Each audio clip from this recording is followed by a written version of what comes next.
Ер нь бол энэ зүүн сонгуул дээр ажиллана гэсэн шүү дээ. За тэгвэл яг ямар хэсэг сошиал медиа дээр ажиллах юм бэ те? Тэгвэл сошиал медиа дээр яаж ажиллах вэ? Цахимаар гэсэн үг. Энэ нь болохоор яг тухайн үнээсээ хамаарат цахимаар эсвэл талбар дээр гэж хоёр хуваагддаг. Зарим талдаа болохоор хосуулаад ажиллаж болно. Ихэнх эхлээд цахим дээр ажиллаж хагаад сүүлдээ талбар дээр гарч ажиллаж бас болдог.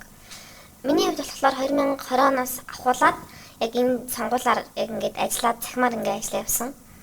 Одоо болохоор бас яг ингээд цахимаар ажиллаад тэгээ тодорхой хэдэн гишүүн доороо бас аваад ажиллаж байгаа. Хамгийн анх болохоор аавынхаа фэйсбүүкээр одоо ингээд ороод тэгээд одоо бол яг ингээд анзаараад хахад 35 одоо 40-оос дээш насныхан фэйсбүүкийг тэгж амар сайн ашиглаж мэддэггүй. Гэхдээ нөгөө тодорхой мэдээлэл бол баг зэрэг аваа явдаг штеп. Яг үнтэй адилханаар бид бас ингээд зүгээрээ бид болохоор яг ингэж ажилладаг гэсэн үг байхгүй. Одоо цахимаар гэдэг чинь миний хувьд цахимаар ажиллахдаа 2020 онд хамгийн анх эхлээд хийхдээ одоо цаанаас ийм групп үүсгдэг.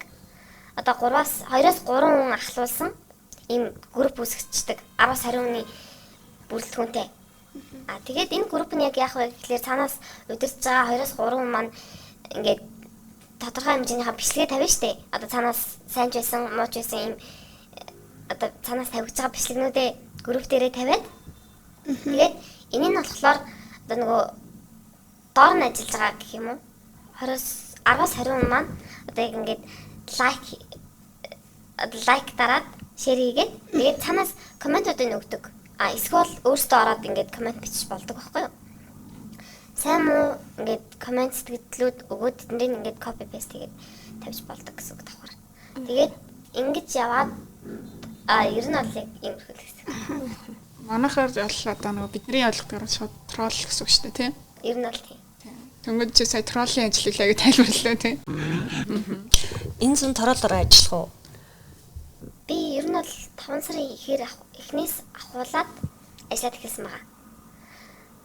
Одоо бол яг доороо өөрөө 10-аас 20 хүний хооронд хэдэн гишүүн авсан ажиллаж байгаа.